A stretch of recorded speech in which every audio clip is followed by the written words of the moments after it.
Hello guys, welcome back to my channel. Welcome back to Shay Explores Daily, and today I've got another video. I have come south of the River Thames to Greenwich in South London, home of time pretty much. I am going to do the Greenwich Maritime Museum today, have a look through it and so on and so forth. Greenwich has a rich history of maritime. Henry VIII lived here and there's a lot going on around this area. If you like the video, don't forget to like, comment, share and subscribe. I've got many more cool videos coming.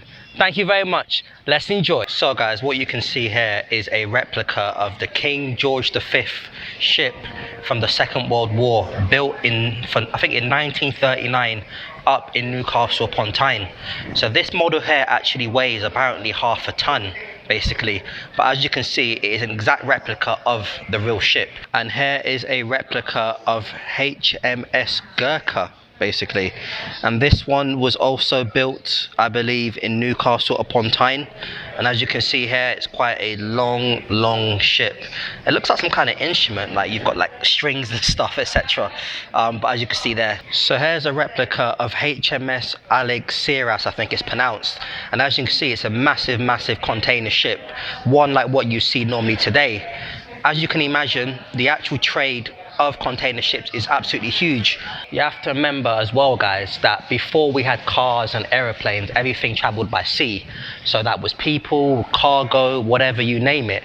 So a lot of the way that we live has been shaped by the seas and oceans, and this exhibition here pretty much explains that. So these weapons that you see here are examples of weapons that were used on ships that were obviously traveling at sea.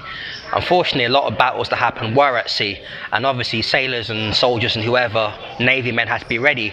So here you can see a huge variety of the kind of weapons that were on board, like small handguns, shotguns, swords and so on. This here is a model of the Joseph Conrad ship that worked out of the humble ports of Hull and Grimsby.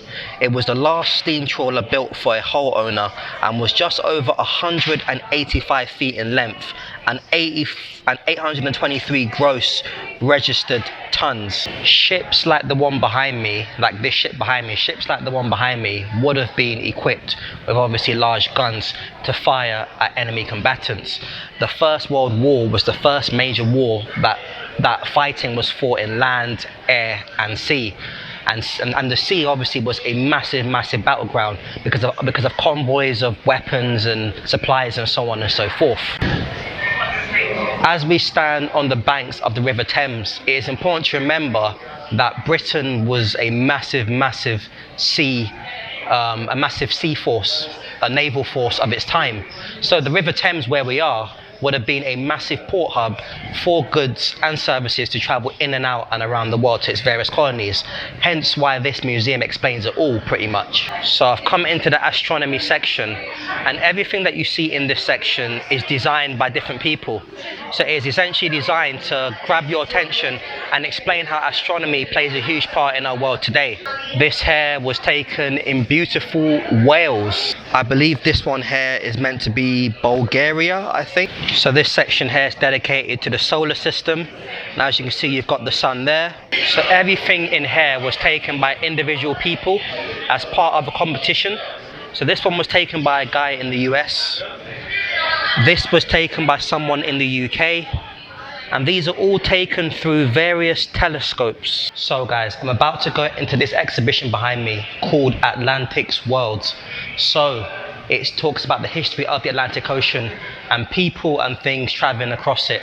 And as we know, the Atlantic connects the old world and the new world. So this bit behind me talks about Native Americans and the history with European conflicts. So in the 1700s, the mid 1700s, Britain and France was fighting for territories in what is now obviously North America, what's now the US.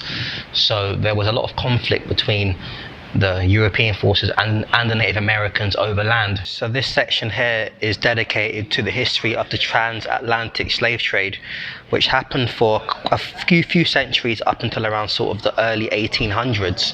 And as you can see here, it talks about the history of it, where I think around sort of 10 million Africans were taken from Africa and brought to what is now the Americas. So we're talking the United States of America, the Caribbean islands, Brazil, Colombia, so on and so forth. As you can see here, in terms of European powers, Britain was the one that tried to push really the end of the abolition of slavery, especially globally.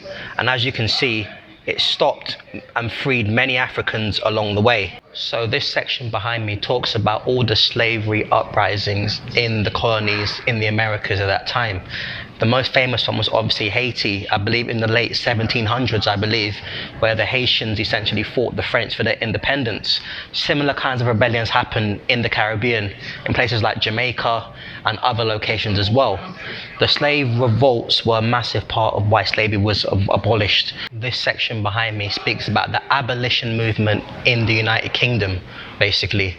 So the first official meeting of abolition came in 1787, and it was the first steps in regards to eliminating slavery in all British colonies. So this section here obviously talks about it, and it played a massive part in the actual ending of slavery. This is an illustration of what a slave ship would have looked like. So you can kind of see here the amount of bodies and people that would have been cramped in and the kind of conditions that they were in. An average journey across the Atlantic would have taken around maybe 3 months, maybe. Or so these are examples of the restraining irons that the enslaved people would have been obviously covered in, basically.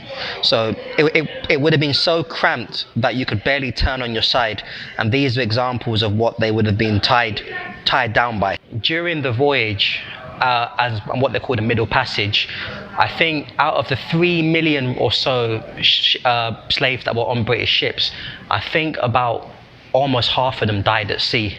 Here you can see an illustration of the actual passage. So essentially Europeans would come down here to Africa, take obviously enslaved people and bring them across to the Americas, to the Caribbean, to the USA, and down here as well to Brazil as well, and places like that.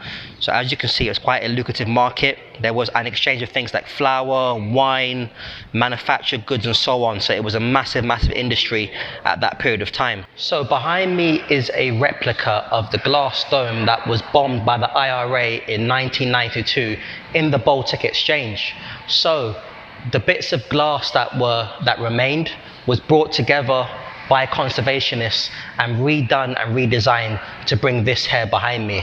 It looks absolutely amazing. So everyone that you see here is considered to be a hero of the sea, and they're heroes in their own right for a variety of reasons. So this here is Vice Admiral Horatio Nelson, considered to be Britain's most famous and successful naval hero. As some of you know, Trafalgar Square has a massive statue of him. This here is Admiral Sir Charles Little, who is a veteran of both World Wars, who helped to plan the D-Day landings. And this here is meant to be a sea deity, who's a godlike protector of all migrants making dangerous sea crossings. And here we've got a replica of Britannia, who's a Roman goddess of protection and the female personification of Britain. So here you've got some cool facts. More than 90% of global trade is carried by sea. And here you've got what looks like, are these like various badges for various ships, or I'm not too sure, someone let me know, but there's quite a few here. Oh, I just realized all of these are various names of various ships. So apparently the actual name of the ship gave the crew a sense of belonging.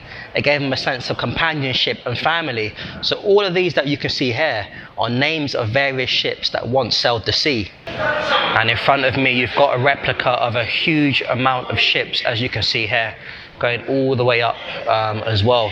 Some of them were warships, some of them were ships that were more commercial, but there's a huge amount of ships right here.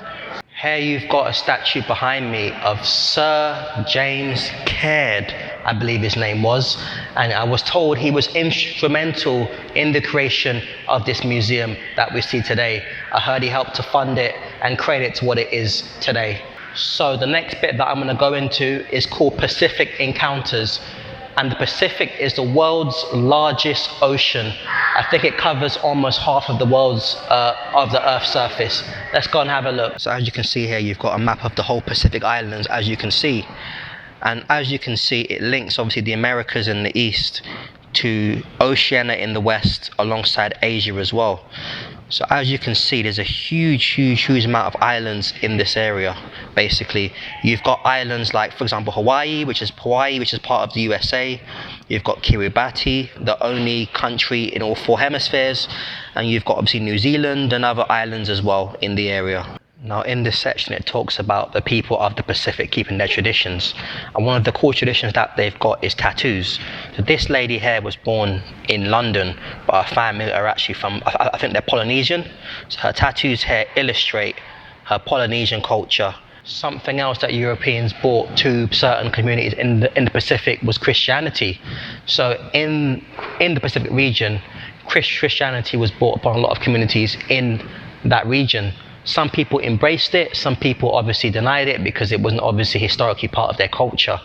But in the region today, there are a lot of Christian communities in the Pacific. This is a portrait of James Ward, who is believed to be the first European to have spotted the Hawaiian Islands in 1778. Born in London, he died in 1806 in Colchester in Essex, but was born in 1761. He witnessed apparently a tragic fight on the beach at Kealakekua Bay. Here's a painting of Mai, who was the first Pacific Islander to officially visit the UK in 1774. So this whole section here is dedicated to life at the poles. So we're talking the North and South Pole, Antarctic and Arctic. Despite the Arctic known for being quite cold and remote, over 40 ethnic groups call the Arctic area their home. So let's have a look. So here we've got a painting of what an Arctic voyage would have looked like basically. Lots of high ice, big ships, and people trying to move stuff across basically. And obviously, as you can imagine, for most of the year, the Arctic was frozen. So they only had a short window of time to actually navigate through these passages to get what they wanted. So guys, behind me you've got what you call a ski-doo, and this is obviously what they used to ride on the ice in the Arctic or the Antarctic.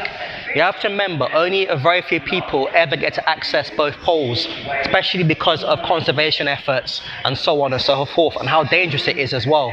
I'm guessing this is obviously an illustration of Antarctica.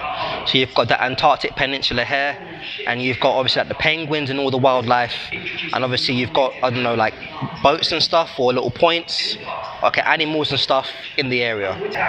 Here is a prime example of the clothing that they wear in both the Arctic and the Antarctic, and as you can see, it involves covering even your face, your eyes, your ears, your hands, your feet, pretty much, obviously because temperatures are very cold.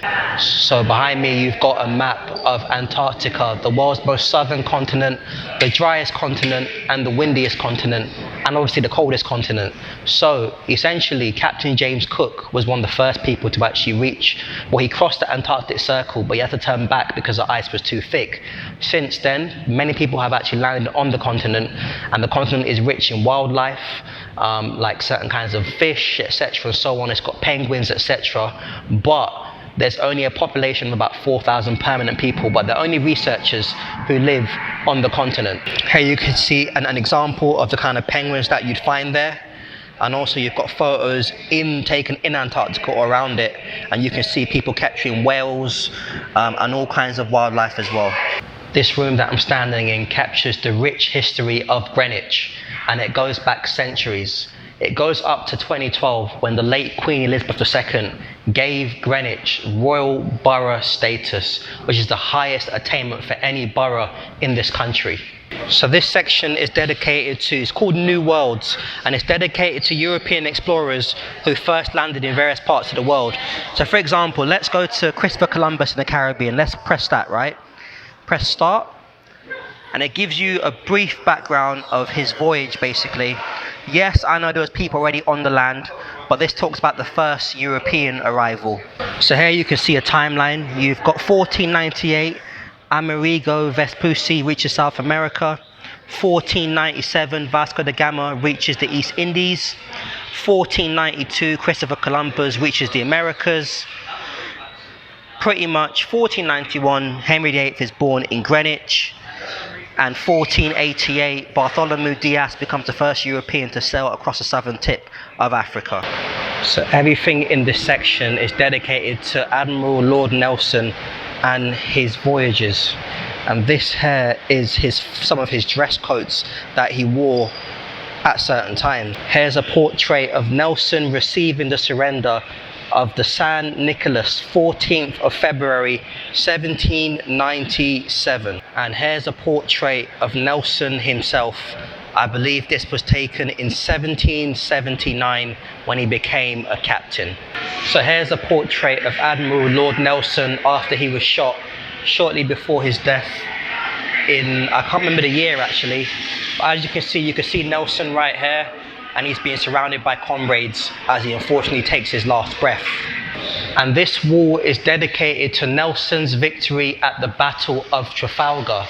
By 1809, there was around 140,000 men serving on 732 ships, more than ever before.